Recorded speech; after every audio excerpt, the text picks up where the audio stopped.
Assalamualaikum warahmatullahi wabarakatuh.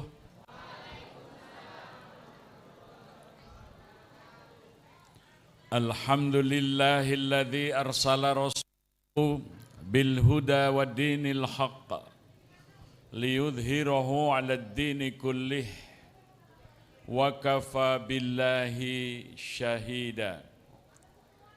Ashhadu an la ilaha illallah wahdahu la syarikalah wa ashhadu anna Muhammadan abduhu wa rasuluhu la rasula wa la nabiyya ba'da. Allahumma salli wa sallim wa barik ala sayyidina Muhammad wa ala alihi wa sahbihi wa mawalah. Raditu billahi rabba wa bil islami dina wa bi Muhammadin nabiyya wa rasula. Rabbi zidni ilma warzuqni fahma. Amin. Bersyukur kepada Allah, malam hari ini kita dapat melaksanakan pengajian Song-Song Ramadan 1400 berapa? 43 Hijriah. Mudah-mudahan semua kita nanti dapat menjumpai sampai akhir Ramadan dan seluruh ibadah kita diterima Allah Subhanahu wa taala. Allahumma barik lana fi sya'bana wa ballighna Ramadan. Amin. Baik, tema kajian Song-Song Ramadan kali ini diperluas oleh panitia. Jadi temanya itu masjid sebagai sumber kesejahteraan rakyat. Ya. Kalau kita berbicara tentang masjid, biasanya orang mengutip ayat 18 surah At-Taubah. Ya. Padahal ayat ke-18 itu tidak berdiri sendiri, berbicara tentang kemakmuran masjid, didahului ayat ke-17-nya. Ya. Coba siapa yang siap membacakan? Ya, silakan. Dibaca ayat 17 dan ayat 18. At-Taubah. A'udzu billahi minasy syaithanir rajim. Ma kana lil musyrikina an ya'muru masajidallah syahidina ala anfusihim bil kufr. Ulaika habitat a'maluhum wa fin narihum khalidun. Innama ya'muru masajidallahi man amana billahi wal yawmil akhir. Man amana billahi wal yawmil akhir wa aqamas salata wa ataz zakata wa lam yakhsha innallah fa'asa ulaika ay yakunu minal muhtadin. Baik, jadi di dalam ayat ke-17 surat At-Taubah ini Allah menyatakan maka nalil musyrikina ayya'muru masajidallah. Tidaklah pantas, tidaklah layak orang-orang musyrik itu memakmurkan masjid-masjid Allah. Syahidina ala anfusihim bil kufr. padahal mereka mengakui bahwa dirinya itu kafir. Ulaika habitat a'maluhum wa finnari khalidun. Maka sia-sia amal mereka itu dan mereka akan kekal berada di dalam neraka. Ayat ke-18, innama ya'muru masajidallah.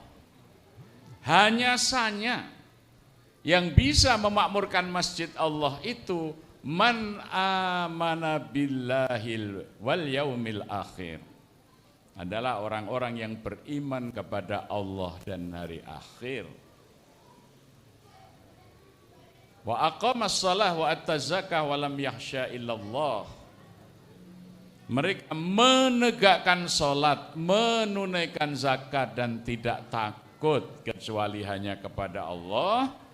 Mudah-mudahan mereka dijadikan sebagai orang-orang yang selalu mendapat petunjuk. Asbab nuzul ayat ini ketika Rasulullah Shallallahu Alaihi Wasallam sudah berhijrah ke Yathrib, kemudian membangun masjid di Kuba.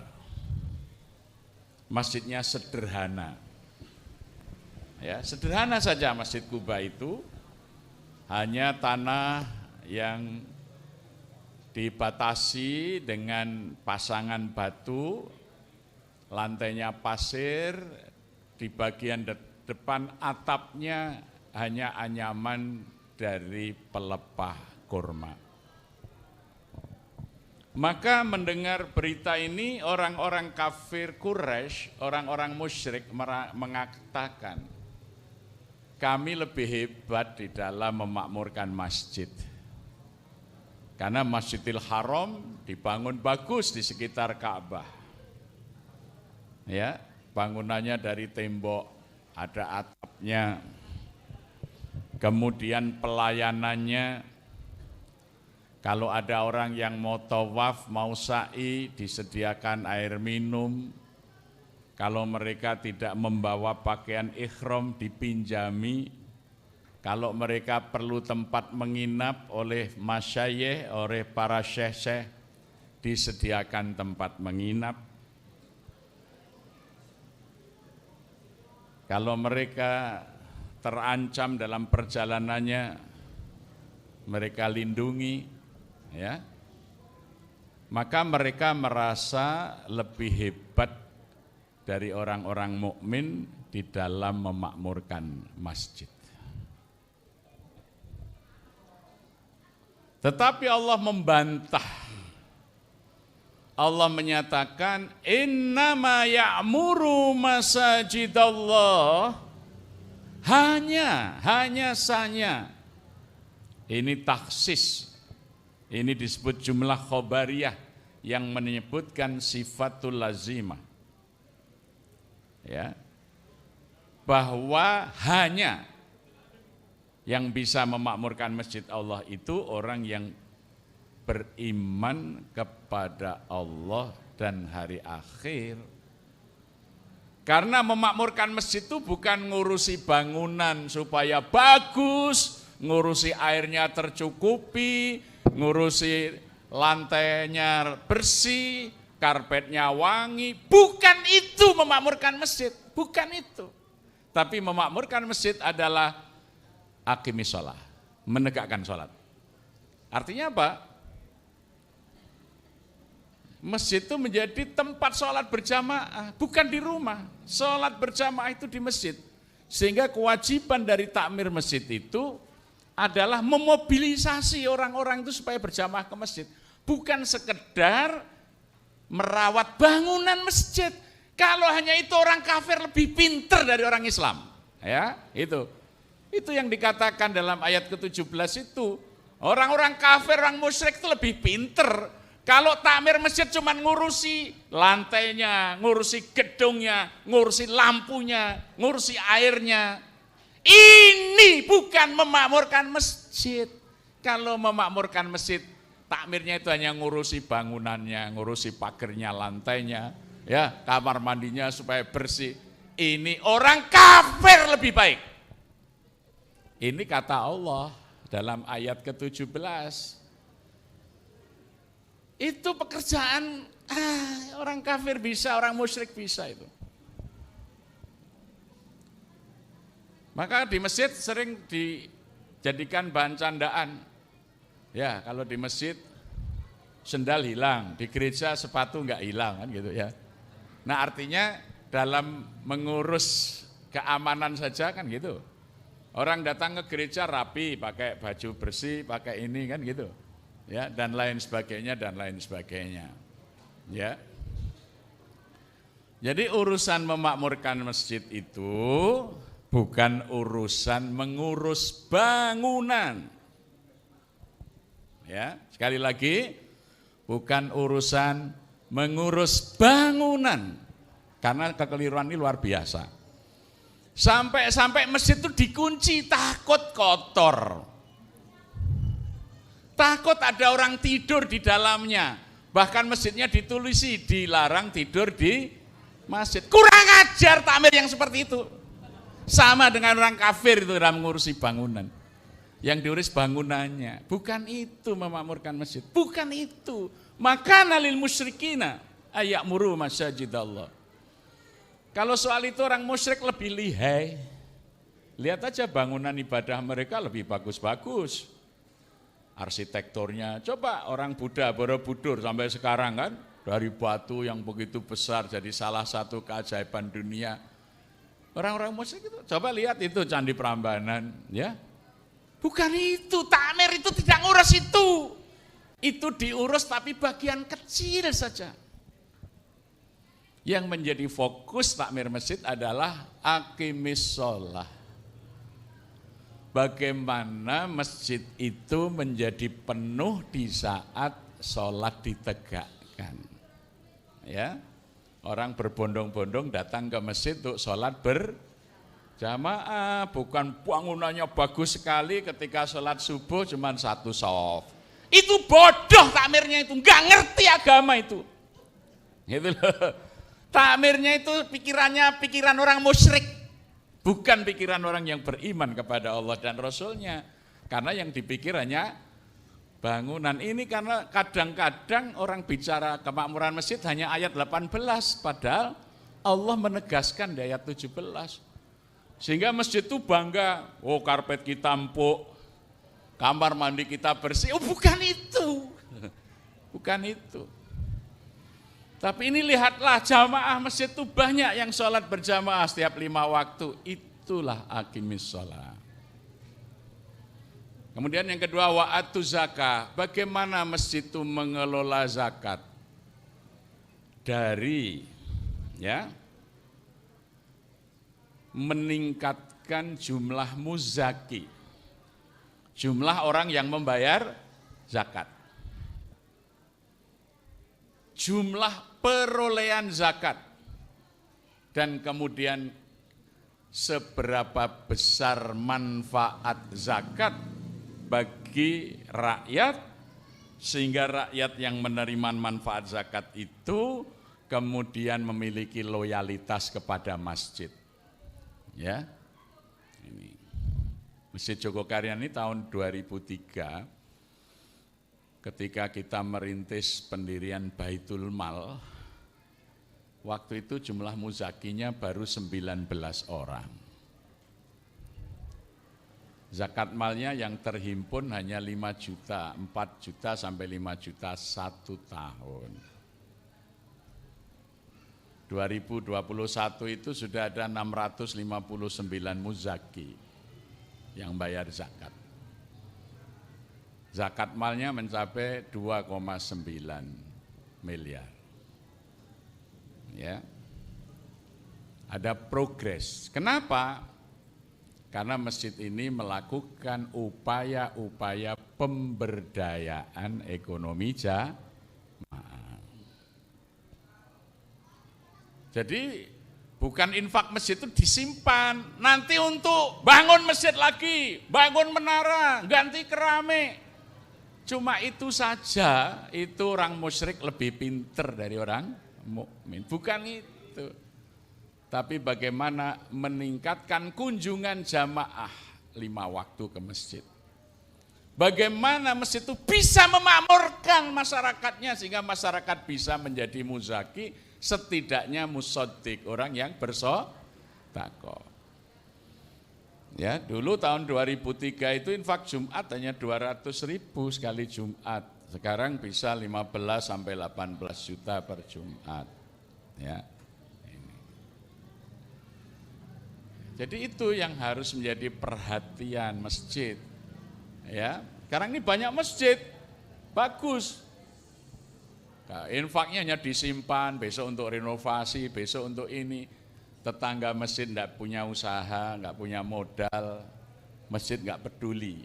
Itu masjidnya dikelola cara orang musyrik, dikelola cara orang kafir, tidak dikelola menurut Al-Quran. Karena yang diperhatikan hanyalah bangunan masjid, bukan merawat dan memelihara jamaah masjid. Agar mereka lebih aktif berjamaah 5 waktu, agar mereka lebih sejahtera hidupnya, sehingga mereka bisa membayar zakat, membayar infak, sedekah, ya. Makanya Masjid Jogokarian ini sederhana saja, kita enggak terlalu mikir bangunan, tetapi bagaimana soft sholat kita itu selalu penuh oleh jamaah. Ya, bukan masjid yang bagus, tetapi jamaahnya sedikit. Itu banyak yang seperti itu. Karena takmirnya keliru ngajinya, surat At-Taubahnya cuma 1 ayat, yang ayat sebelumnya tidak pernah dibaca. Ya. Makanya banyak masjid-masjid yang besar, yang bagus, Masya Allah. Tapi habis Isya sudah dikunci, lampunya mati, takmirnya itu hanya pegang kunci, pengen cepat-cepat ngunci. Itu sebenarnya bukan takmir, namanya juru kunci masjid. Gitu ya. Bukan takmir masjid, itu juru kunci masjid, dia nggak paham, otaknya kosong dari memahami agama, terutama dalam pengelolaan masjid. Sampai kamar mandinya, WC-nya aja dikunci semua, gitu ya. Orang mau numpang kecelik, dikunci. Sana masjid mau numpang ke kamar kecil, dikunci. Kurang ajar sekali ini. Ini kayak gaya-gaya orang musyrik ini. Nggak ngerti kebutuhan umat Islam itu bersuci sangat penting. Masuk ke WC ibadah bukan? Ibadah, karena ada doa sebelum masuk, ada tata cara masuknya, melangkah dulu kaki kiri, kalau ada tulisan Allah dilepas, ya, tidak boleh nyanyi, tidak boleh omong-omongan, tidak boleh apalagi menghafal Quran di WC, ya toh. Nah, keluar kaki tangan, berdoa, alhamdulillahilladzi adzabani ladza wa afani, ibadah. Jadi kalau ada orang numpang kencing atau numpang berak di masjid, dapat pahala enggak takmirnya? Dapat, karena dia berpahala. Perbuatan yang dinilai ibadah itu pasti ada tuntunannya. Bagaimana doa sebelumnya, tata caranya, dan doa sesudahnya. Ini malah terbalik, ini yang bukan ibadah dilayani. Apa contohnya? Masjid menyediakan asbak. Coba itu ya. Merokok itu ibadah atau bukan? Bukan.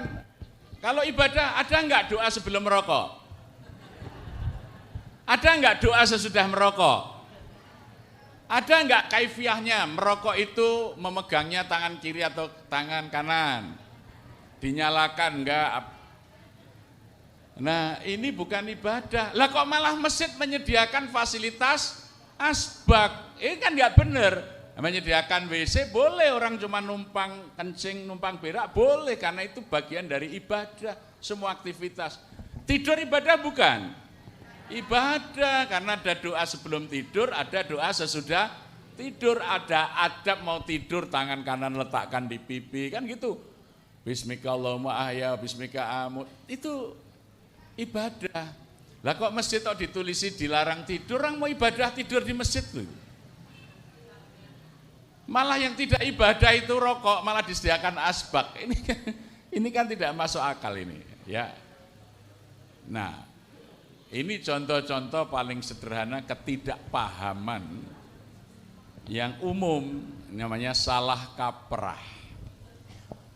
Nah, oleh karena itu aktivitas masjid itu 3 saja yang paling pokok. Bagaimana masjid mampu memobilisasi masyarakat agar berbondong-bondong mengisi soft sholat ketika waktu sholat wajib tiba. Khairus sholah minal mar'i fi baitihi illa sholatul maktub.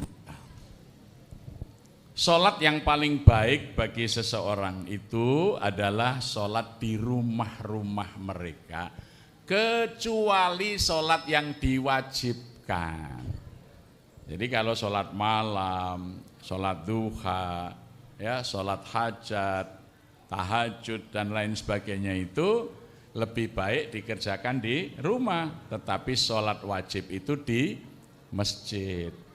Lah sekarang sholat tarwih itu malah banyak orang ke masjid, ning ora maghriban, ora subuhan. Ini kan lucu ini ya. Jadi lah justru yang lebih penting itu dalam sholat wajib itu dilaksanakan di masjid. Tarwih boleh di rumah. Wong Nabi juga cuma 3 malam saja tarwih di masjid. Tetapi sholat wajibnya itu yang lebih penting dikerjakan berjamaah di masjid. Bukan malah sholat wajibnya di rumah, sholat tarwihnya di masjid. Ini kan terbalik cara memahami agama, tidak sesuai dengan sunnah yang dipraktekkan, ya. Nah, kemudian bagaimana supaya masyarakat jamaah itu senang ke masjid? Lah ini kewajiban takmir. Apa? Diisyaratkan dalam adzan, hayya 'alas shalah, ayo kita sholat. Nah, orang supaya datang sholat, supaya senang di masjid, kewajiban takmir membuat yang sholat itu bahagia. Maka ada hayya 'alal falah. Falah itu artinya bahagia, menang, sukses, ya. Makanya bagaimana masjid itu membuat orang senang ke masjid, gitu. Makanya masjid berkait nanti dengan fungsi yang kedua, wa'atuz zakat. Bagaimana masjid itu bisa manfaatkan zakat untuk menciptakan suasana gembira dan bahagia orang yang di masjid. Subuh ada sarapan, kan gitu. Ya. Mereka yang enggak punya modal dimodali, yang lagi punya selesaikan, rumahnya bocor dibenahi. Jadi masjid itu membahagiakan jamaahnya supaya jamaah itu loyal datang berjamaah ke masjid. Ya. Ini contoh paling akhir saja, kemarin jamaah kita ini sempat berkurang karena Covid, PPKM. Maka masjid berpikir bagaimana rame lagi, buat pasar rakyat, buat bahagia masyarakat itu. Yang sholat kasih voucher, subuh 10.000, zuhur 5.000, asar 5.000, maghrib 5.000, isya 5.000. Jadi kalau berjamaah bulan Agustus yang lalu sehari dapat 30.000. Nggih mboten? Softnya langsung tidak ada penuh bludak karena apa? Bahagia. Nggih mboten?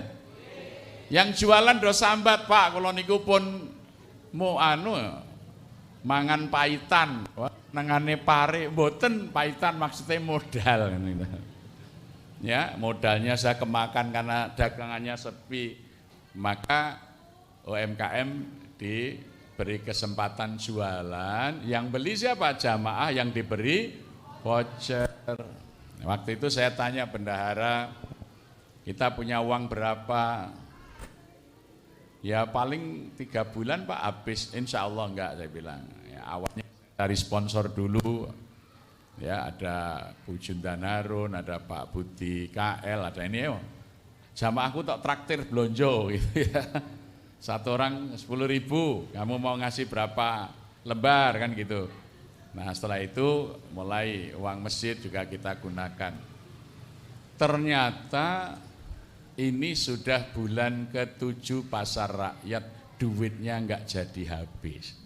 Nah, masih bisa berjalan karena Allah itu akan memberikan apa yang dibutuhkan oleh orang yang melaksanakan perintahnya.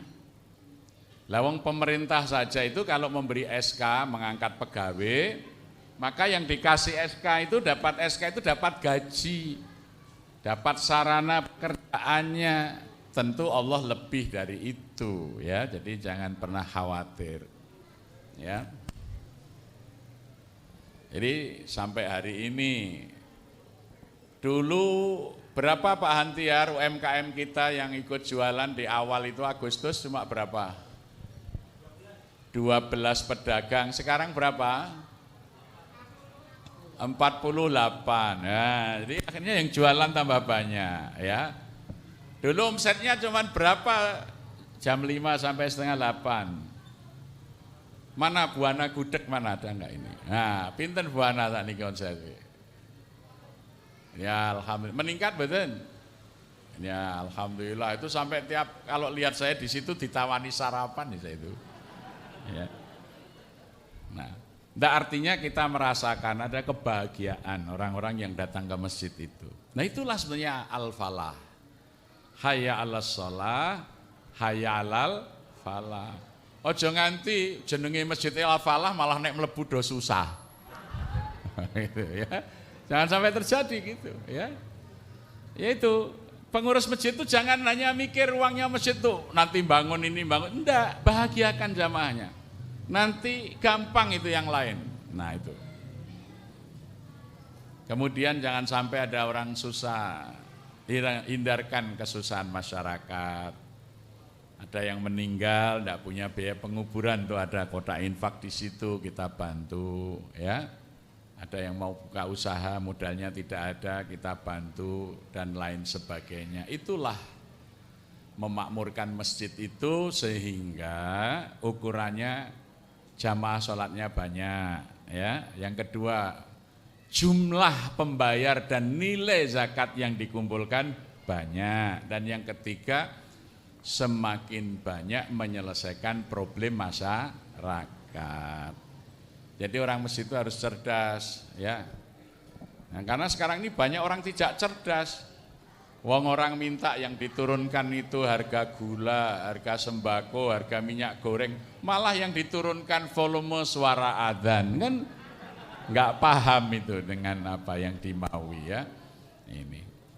Nah, itulah sebetulnya kalau masjid melakukan apa yang diperintahkan Allah, dicontohkan Rasulullah, masjid adalah sumber kesejahteraan rakyat. Maka orang akan senang ke masjid, bahagia di masjid, masjidnya makmur. Bukan masjid yang dibangun bagus, bersih, wangi, saking pengennya tidak kotor, semuanya begitu selesai sholat dikunci. Masjid itu hanya buka menjelang adzan, nanti ditutup selesai sholat, orang mau numpang kencing nggak boleh, orang mau tidur nggak boleh. Itu masjid yang dikelola cara orang kafir, caranya orang musyrik, bukan masjid yang dikelola oleh orang yang beriman kepada Allah dan hari akhir. Ya. Loh, ini ayatnya jelas. Sekali lagi biasanya hanya ayat 18 saja yang dikupas, tidak baca itu ayat sebelumnya itu. Dan bagaimana asbab nuzul daripada ayat tentang memakmurkan masjid itu. Ya, jadi ini sudah selesai tema ini ya. Dan yang kedua, kita akan menyambut datangnya bulan Ramadan ya. Kita sudah memasuki tahun ke-18 dari Kampung Ramadan Jogokarian. Ini penting dicatat ya, terutama bagi teman-teman remaja. Kok ada istilah Kampung Ramadan? Dulu sebelum 18 tahun yang lalu, itu setiap masuk Ramadan itu dibentuk panitia amaliyah Ramadan Masjid Jogokarian. Fokusnya itu hanya aktivitas yang ada di masjid. Tarweh, subuh, takjil, tadarus. Sehingga di luar masjid itu tidak ada seakan-akan suasana Ramadan itu. Makanya waktu itu kita rubah, tidak lagi panitia amaliyah Ramadan masjid, kita rubah menjadi panitia kampung Ramadan. Seluruh kampung harus bersuasana Ramadan, tidak hanya di masjid saja. Pancaran Ramadan itu terpancar dari seluruh sudut-sudut kampung. Waktu itu kita mulai dengan apa? Pemasangan lampu penjor sepanjang jalan dan gang di masjid ini. Jadi kalau sekarang sudah diganti lampion dan lampu hias. Dulu pakai bambu itu dan lampu penjor itu kita mulai 18 tahun yang lalu. Sehingga ujung ke ujung sepanjang jalan ini terang. Ya. Kita adakan kebersihan gang-gang, pemasangan lampu, sampai kita adakan lomba gapura antar RT menyambut Ramadan. Ya. Dulu setiap RT kita subsidi 1.500.000 agar RT itu membuat gapura dalam rangka menyambut Ramadan. Ya. Dan lampu-lampu itu kita pasang H-30, artinya sejak 1 Sya'ban tanggal 1 Ruah pun murup lampune. Untuk apa? Menyongsong Ramadan. Nah, kalau lemasang tanggal 1 Ramadan orang menyongsong, oh wis Ramadan ini wis teko itu. Nah, ini karena ada hadis Nabi, man faroha bitukhuli Ramadan haramallahu jasadahu ala niran.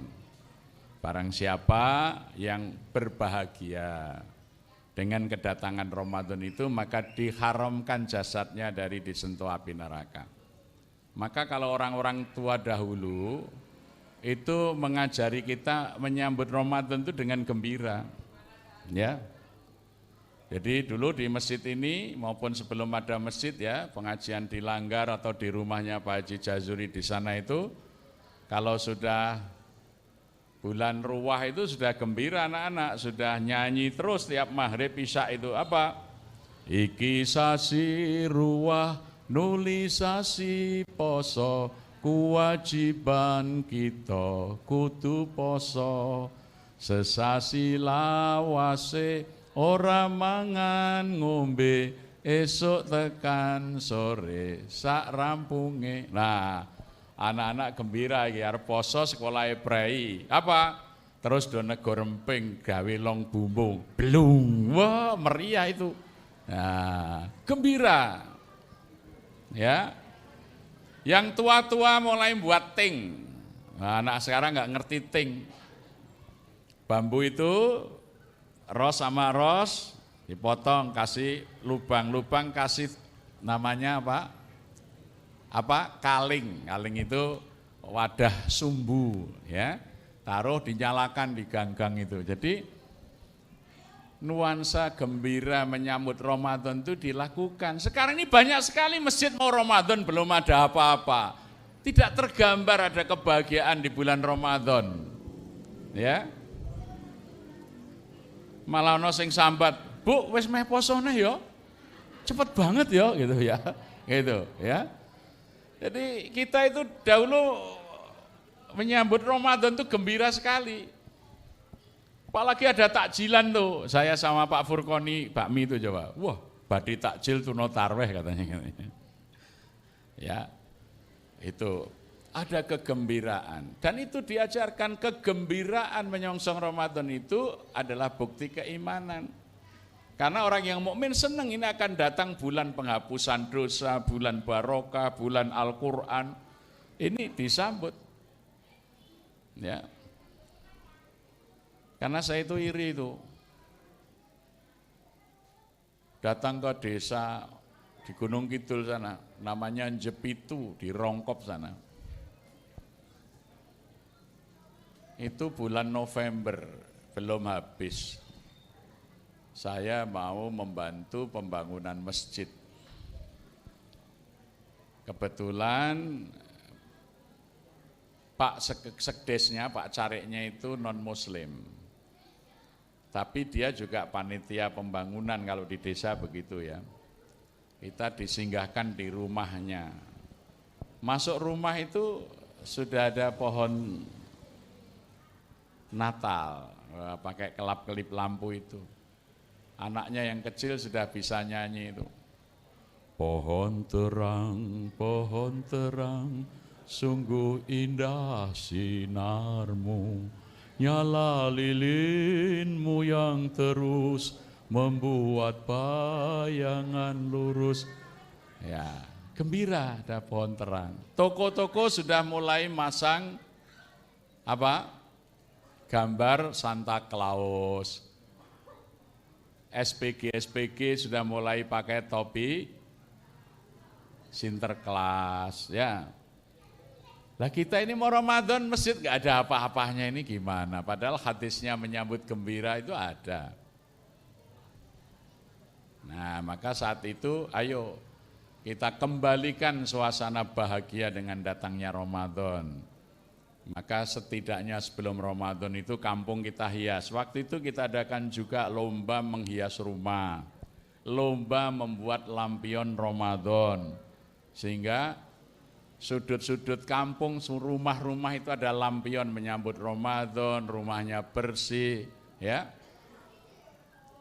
Masih lagi kemudian kita adakan pasar sore, sehingga menunggu buka puasa itu masyarakat punya kegiatan yang memberi penghasilan, bisa jualan makanan, lauk pauk, apa saja bagi mereka yang datang berbuka puasa. Dulu di Masjid Jogokarian ini buka puasa itu peji huji. Apa? Tempe siji, tahu siji. Lawe bendino di bumbu rujak kuning itu ya, Mbah Ro yang masak dulu itu ya. Wah sudah paling top itu huji peji itu ya. Sampai pada waktu itu saya sampaikan rapat takmir, satu saat nanti prasmanan buka puasa kita. Pak Bandi, wah ngimpi Pak Jazir gitu. Tapi alhamdulillah sekarang sudah bisa kita saksikan buka puasa kita ya. Kenapa dulu nggak tergambar? Karena sistemnya dulu sederhana. Dulu itu takjilan itu digilir dari keluarga ke keluarga. Hari ini keluarga siapa yang memberi takjil, besok keluarga siapa, besoknya keluarga siapa. Sehingga jumlahnya terbatas. Yang kedua, malah mesake sing ngekei takjil dititeni. Gone sapa iki? Gone Pak Kamit. Oh sip lawe mesti enak gitu ya. Takjil gone sapa? Gone iki. Wah, paling ming bakmi gitu ya. Itu kasihan yang sudah memberi buka puasa tercatat di benak orang itu ya. Ini kan harus dirubah. Ya. Makanya kemudian kita rubah, tidak digilir ke situ. Tapi bagaimana? Kita beri nilai pecahannya itu sak porsi ki piro toh? Nah, jadi kalau tahun ini 13.500, orang mau nyumbang seporsi ya nyerahkan 13.500, 10 porsi ya kali 10, 100 porsi kali 100, 1000 porsi kali 1000, dan itu enggak ngerti itu sumbangan siapa. Ya, yang tahu hanyalah Allah dan panitia itu. Kemudian yang kedua, masjid menanak nasi karena banyak orang yang nyumbang beras, nyumbang gula. Ya sudah masjid ngeliwat. Nah, yang membuat lauk siapa? Kita gilir kelompok-kelompok dasawisma dikoordinasikan oleh ibu-ibu Aisyah. Ya. Harapannya itu dikerjakan oleh kelompok itu sendiri. Untuk apa? Untuk pendidikan dan regenerasi. Sehingga ketika ibunya giliran masak, anaknya nanya, "Bu, kok nggak di rumah toh? Aku lagi rewang masak takjil." Loh, takjil ki apa toh, Bu?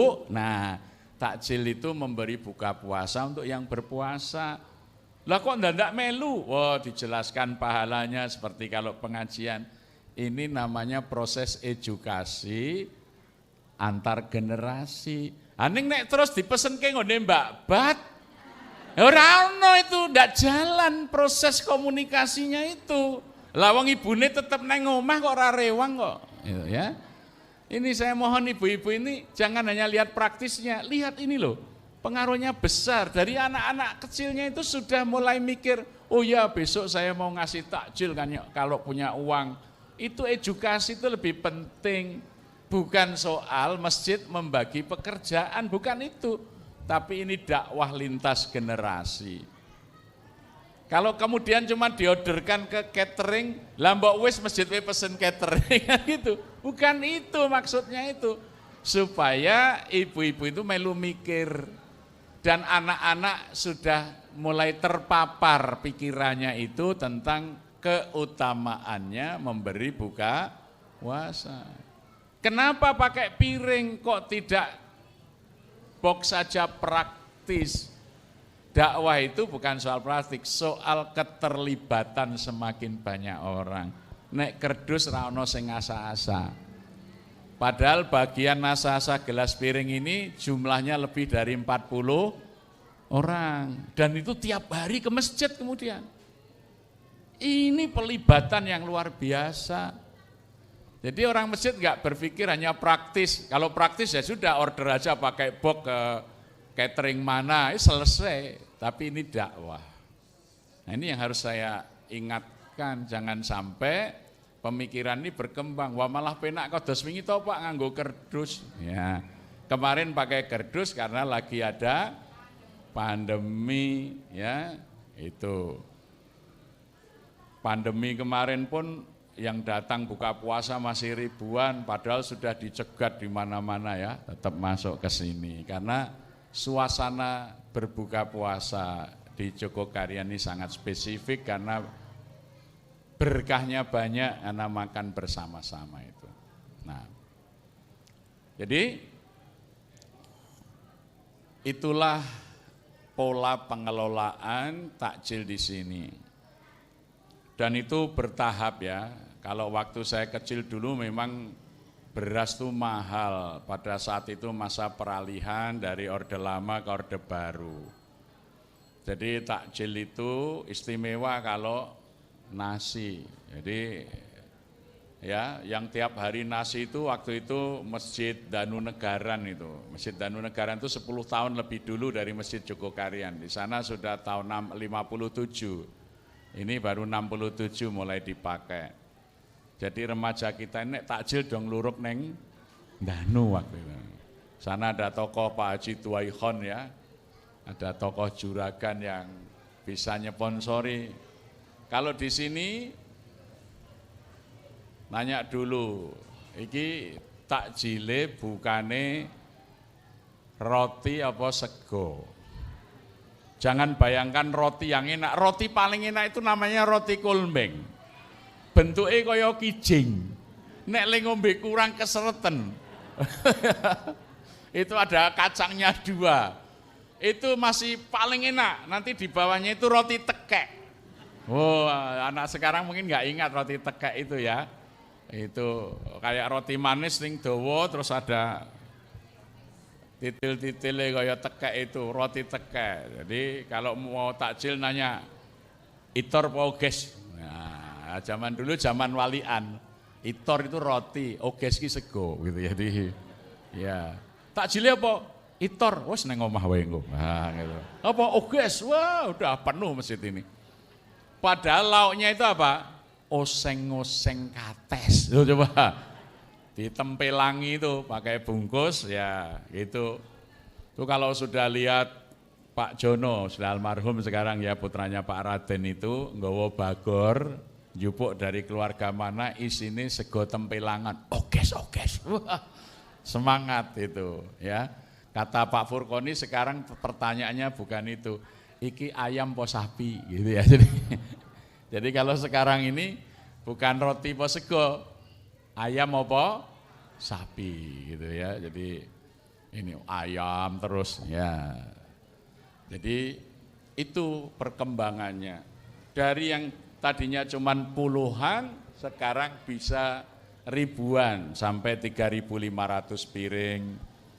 Kita awali biasanya 3.000 piring ya, tapi nanti bisa dilihat sampai meningkat atau menurun tergantung suasana dan dinamika Ramadan kita ya. Jadi tahun ini untuk awal Ramadan kita siapkan 3.000, tetapi tentu kita siapkan dadaan nasi bungkus nanti kalau kurang atau terpaksanya roti. Jadi jangan sampai ada orang yang buka puasa datang ke sini tidak sempat kebagian untuk berbuka puasa. Nah itu, kalau ini dibebankan kepada keluarga-keluarga jumlah ribuan itu berat. Dulu itu paling banyak cuma 250 porsi. Ya, dimasak sendiri dulu oleh masjid. Kalau yang tidak digilir itu pas nggak ada gilirannya dimasak masjid. Karena dulu masjid punya sawah. Sawahnya tahun 76 dijual. Jadi dulu masjid ini ya punya sawah dari mana? Karena jual musola atau langgar. Jadi dulu langgar di RW 11, pojok sebelah selatannya Pak Basyir Widayadi itu, lah setelah masjid jadi langgarnya itu dijual. Untuk apa? Membeli sawah. Sawahnya untuk menyediakan beras kalau bulan Ramadan sehingga bisa meningkat dari roti ke nasi. Tapi tahun 1976 perluasan masjid untuk buat serambi di sini, ini dijual sawahnya, jadi masjid tidak punya beras lagi. Tapi alhamdulillah kita sudah 4 tahun ini masjid sudah punya sawah lagi, malah 2 sekarang ini ya. Di Moyudan sana sama di Cangkringan Sleman ya. Nah itu wakaf yang diserahkan ke Masjid Jogokarian. Alhamdulillah kita sudah bisa kembali masjid punya sawah ya. Jadi nah, buka puasa ini menjadi saat-saat yang menggembirakan bagi semua masyarakat, baik warga Jogokarian maupun dari luar, karena bisa berbuka bersama dan berjamaah maghrib, syukur sampai isya bersama. Kenapa? Sering banyak pertanyaan, Pak, kenapa enggak roti saja sekedar membatalkan, kok makan besar? Ini ada sebab, yaitu di dalam hadis Rasulullah SAW riwayat Ibni Abbas radhiyallahu an, Rasulullah bersabda, man sholal maghriba wal isya'a fi jama'atin hatta yang kudiya syahrul Ramadan faqad asoba lailatul qadar. Barang siapa yang sholat maghrib dan isyaknya dikerjakan dengan berjamaah di masjid, hatta yang kudiya syahrul Ramadan, dan itu dikerjakan sepanjang bulan Ramadan, faqad asoba lailatul qadar. Sungguh-sungguh dia akan mendapat bagian dari Lailatul Qadar. Karena pasti salah satu maghrib isyaknya itu jatuh pada saat Lailatul Qadar.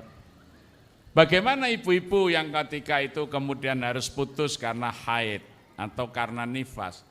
Kalau sudah terbiasa jamaah, itu tetap didaftar oleh Allah berjamaah.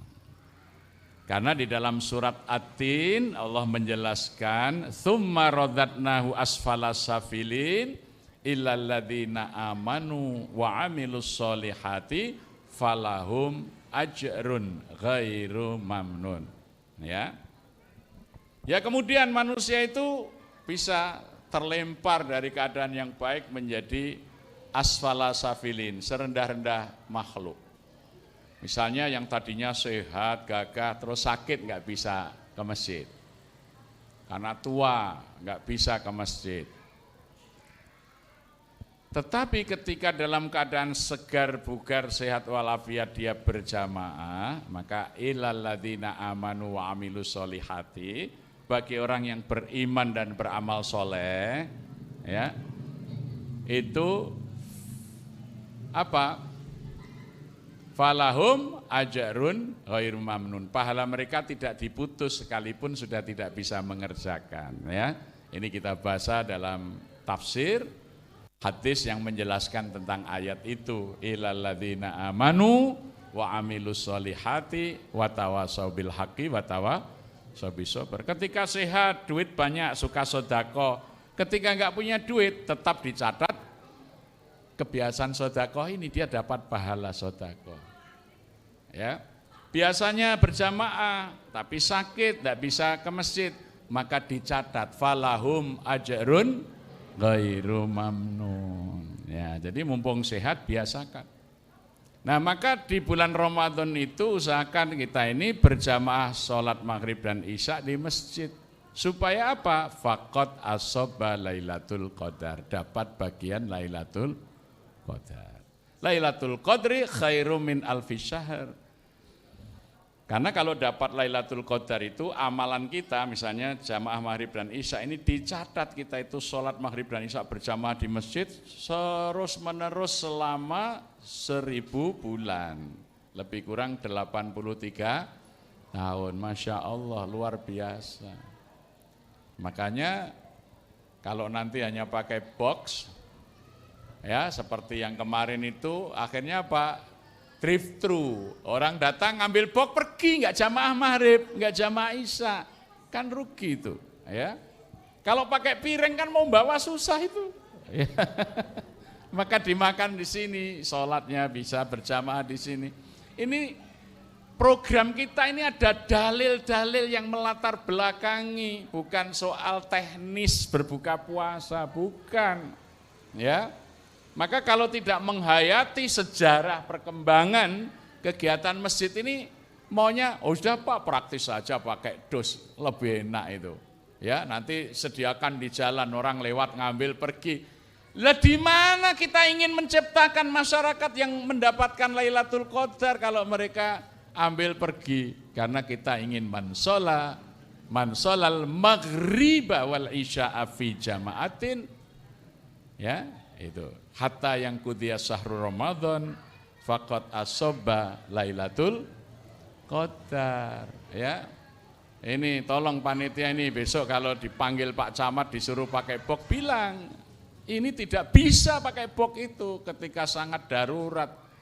Ya, batasi jarak. Pak Jokowi juga berkerumun di mana-mana enggak pakai jarak. Ikuti presiden, jangan ikuti Pak Camat, ikuti presiden yang lebih tinggi jabatannya. Ya, kan gitu. Lho lah iya lah presiden wis susuan ning dindi kok. Loh, kan yang harus dicontoh itu kan pimpinannya yang puncak. Itu loh. Ya, jadi kalau alasannya begitu begini, oh, Pak Presiden juga menjamu tamu-tamunya makan malam juga tidak pakai jarak, melingkar di meja begini kok, ya. Gitu. Jadi kita ini jangan tanggung-tanggung, meniru itu meniru yang di puncaknya itu loh. Gitu. Ya. Kenapa ini berkerumun? Niru Pak Jokowi. Nah, gitu.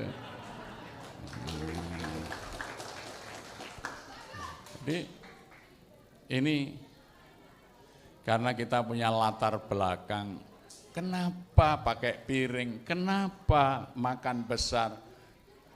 Kemudian yang sering terlupa bahwa memberi buka puasa itu bukan sedekah, bukan sedekah. Kalau sedekah itu dari orang yang berlebihan kepada orang yang kekurangan. Orang kaya memberi orang miskin. Tapi memberi buka puasa itu orang miskin pun dianjurkan memberi buka puasa kepada orang kaya. Karena Rasulullah mengatakan, Man fatoroso iman fihi kana lahu magfiratan lidzunubihi wa raqabatin minan nar. Barang siapa memberi buka puasa kepada orang yang berpuasa di dalam bulan Ramadan itu, lahu maghfiratan lidzunubihi. Bagi yang memberi itu ampunan dari dosa-dosanya. Wa raqabatin minan nar, dan pembebasan dari api neraka. Dalam hadis yang lain, mendapat pahala puasa dari orang yang berpuasa itu tanpa mengurangi pahalanya.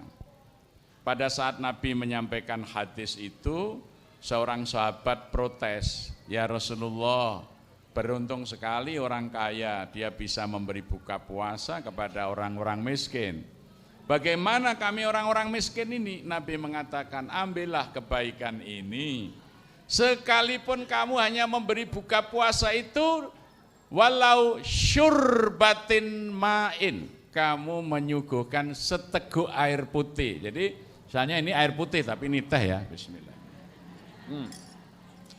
Seteguk ini pahalanya sama dengan memberikan yang lain. Jadi sesuai dengan kemampuannya. Au madakotin labnin, atau sehirupan laban.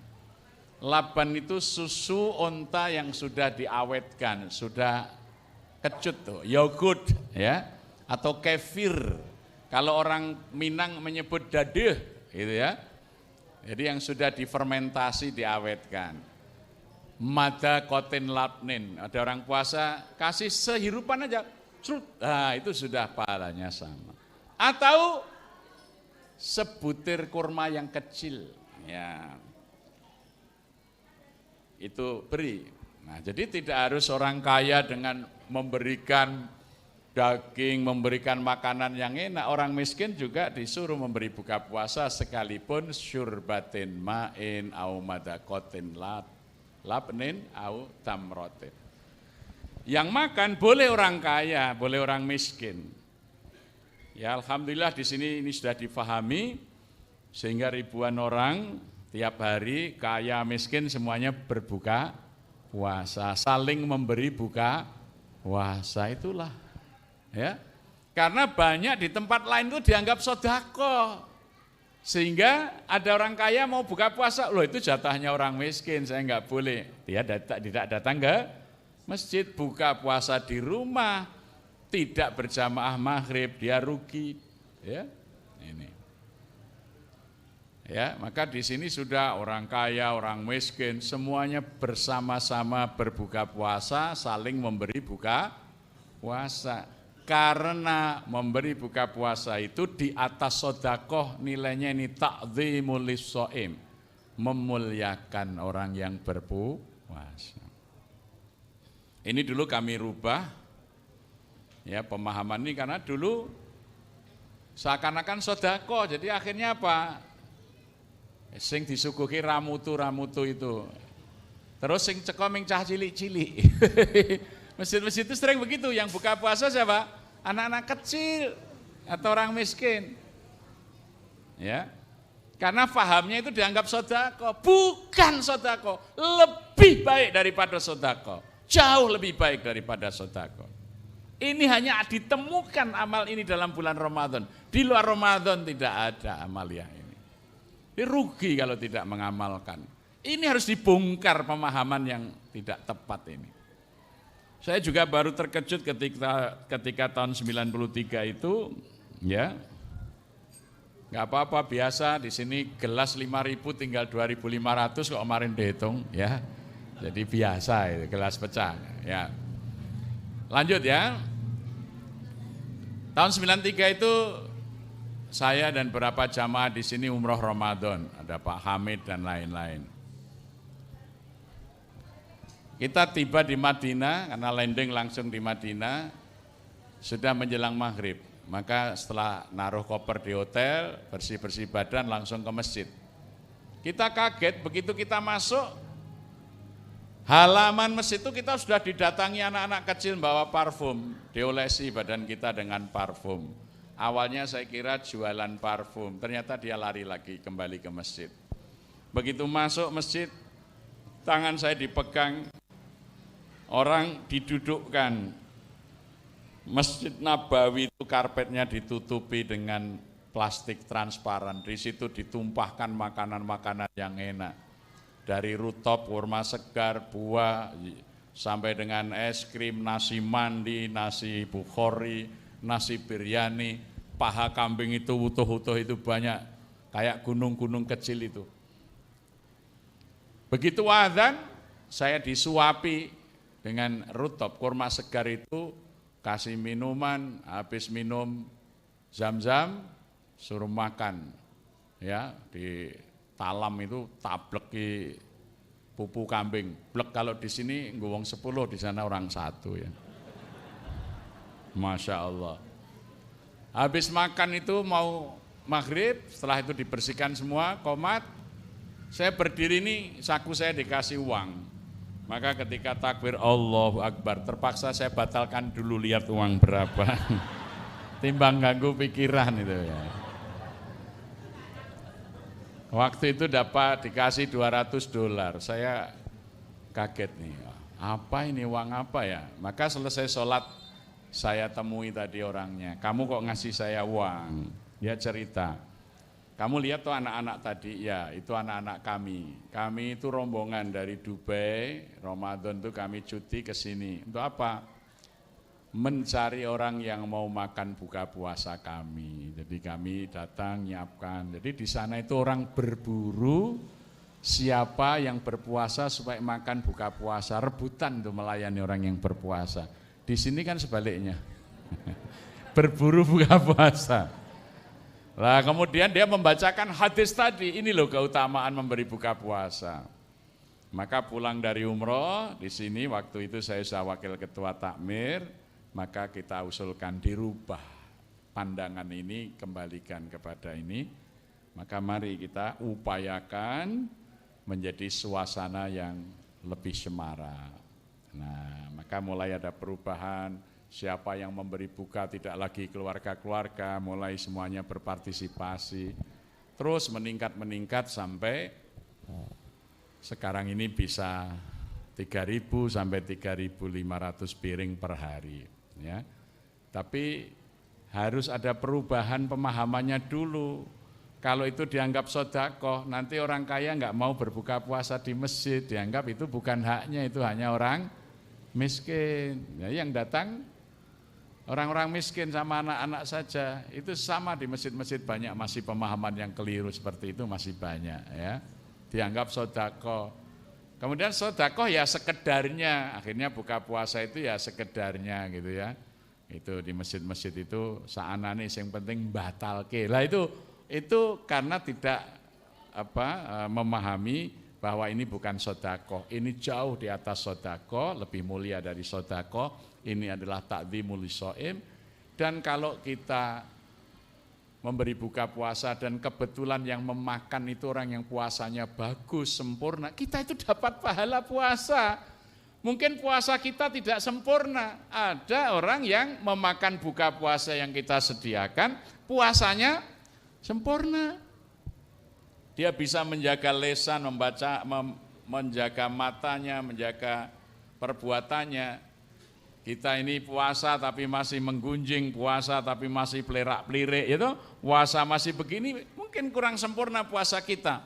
Tapi ketika ada orang yang puasanya sempurna, memakan buka puasa kita dapat pahala puasa orang yang puasanya itu sempurna. Itulah yang tidak didapat di luar Ramadan, tidak ada amaliyah seperti itu.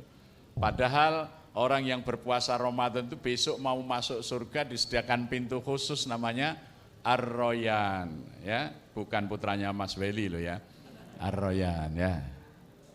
Rozan bukan ya? Rozan ya. Itu loh, kita itu ingin dapat pahala puasa yang sempurna. Maka rugi kalau kita itu tidak berburu orang yang berpuasa. Ayo kita cari orang yang berpuasa, kita sediakan buka puasanya supaya mereka senang berbuka puasa di sini, sehingga kita semua mendapat pahala puasa yang sempurna. Tapi kalau buka puasa yang makan malah anak-anak yang belum puasa, ya betul cuman sedekah dia, ya. Nah ini loh, ya jadi harus benar-benar kita pikirkan, ya. Nah, jadi yang melandasi semua yang kita lakukan itu adalah tuntunan Rasulullah, maka alhamdulillah Allah mudahkan, ya. Coba pikirkan ini, sebulan itu untuk buka puasa anggaran kita 2 miliar loh Pak, lebih kadang, ya. Tapi ya ada saja, karena kita ingin melaksanakan perintah Allah dan sunnah Rasulnya. Tapi kalau hanya ikut keinginan kita, tidak mungkin, karena hanya Allah yang menyatakan intan surullah yansurkum wa yusabbit aqdamakum.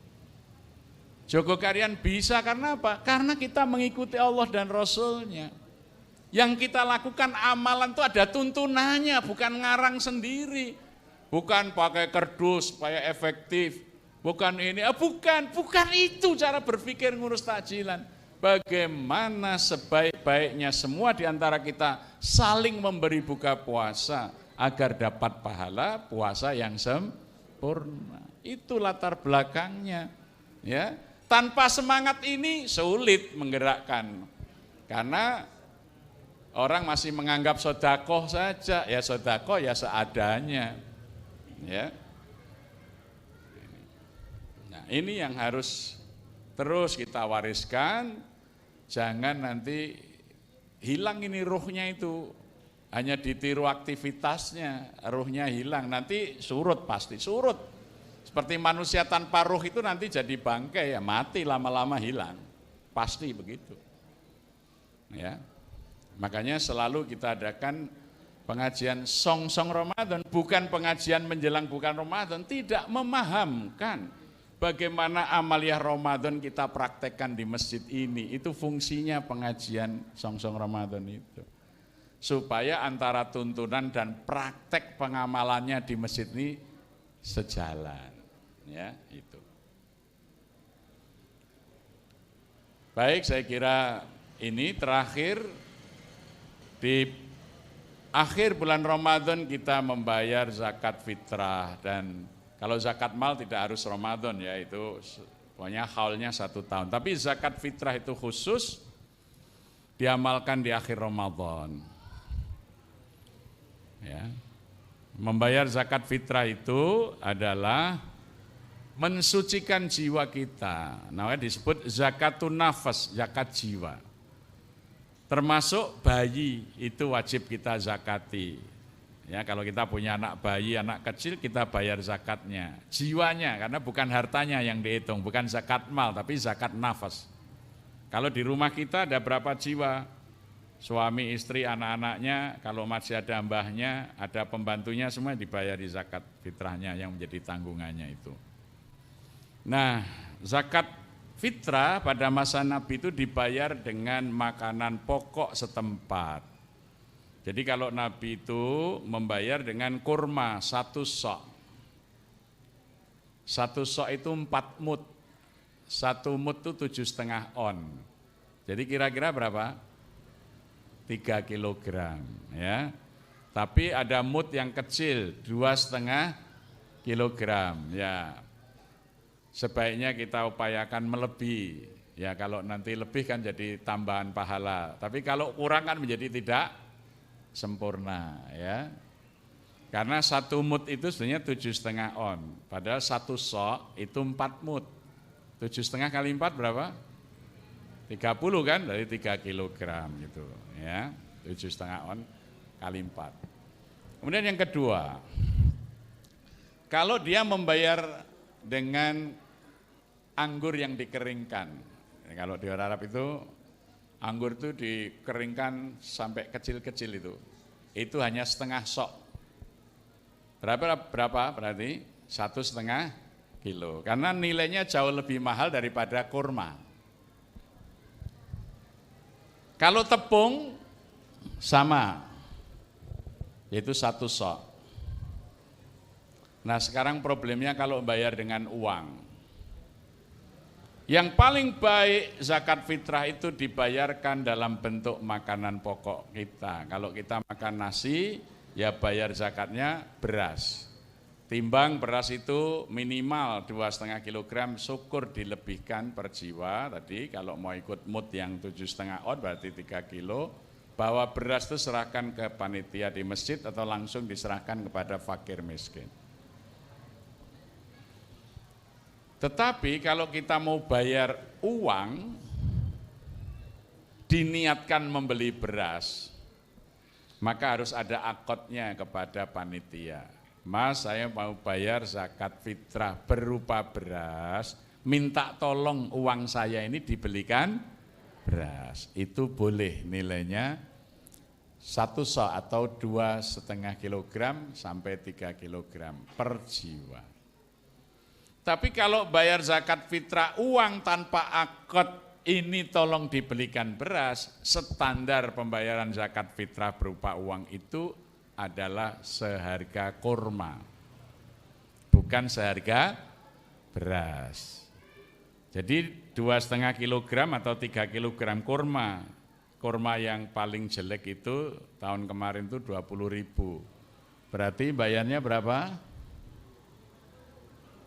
20.000 kali 2,5, 50.000. Kalau mau kurma yang bagus, berapa sekilo? Itu 2,5 kilo. Kalau tanpa akad, minta tolong panitia supaya dibelikan beras. Artinya dia membayar zakat fitrah berupa uang. Menurut Imam Hanafi itu boleh.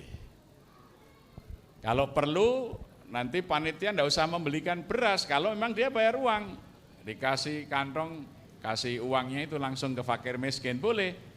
Mungkin lebih gembira menerima daripada beras, karena iso nggo tuku beras karo lawuhe, nek ming beras tok apa ya ngado lontong, kan gitu ya.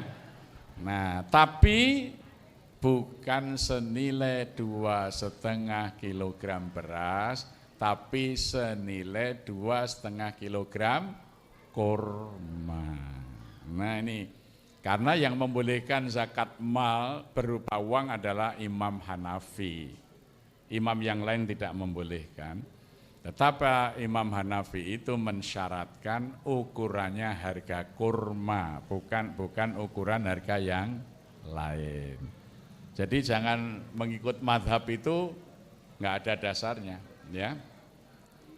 Sekali lagi, kecuali ibu-ibu, bapak-bapak membayar beras karena enggak sempat belanja beras, maka harus mengikrarkan akadnya kepada amil. Meskipun enggak ada amil sesungguhnya, anggap aja panitia Ramadan yang mengelola zakat fitrah, saya tolong dibelikan beras untuk membayar zakat fitrah. Ya. Tidak kemudian menyerahkan uang, ini zakat fitrah saya, misalnya 25.000. Lah itu tidak sah karena tidak mencukupi syarat membayar fitrah dengan uang menurut mazhab Hanafi, karena itu harus ukurannya seharga kurma.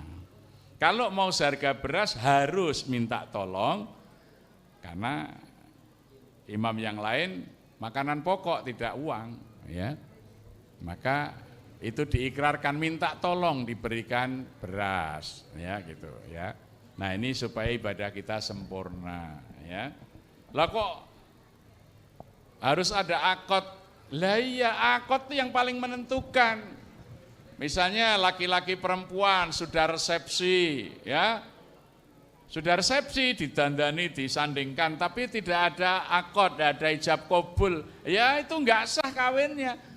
Yang menjadi sah perkawinan itu bukan pestanya, bukan pakaian pengantinnya, bukan panggungnya, bukan upacaranya, tetapi adalah ijab dan kabulnya yang berupa ikrar, ijab, ya. Jadi sekalipun sudah dipenuhi semuanya tanpa ikrarnya tidak sah ijab kabul itu. Demikian juga amal yang lain harus ada ikrarnya, ya. Jadi ikrar itu menjadi penentu. Maka ini saya mohon betul nanti panitia zakat fitrah ya, Kampung Ramadan kita mengingatkan kepada para jamaah untuk bisa menyempurnakan ibadahnya dengan tuntunan syariat yang benar. Semoga ibadah kita diterima Allah Subhanahu wa taala. Demikian, wassalamualaikum warahmatullahi wabarakatuh.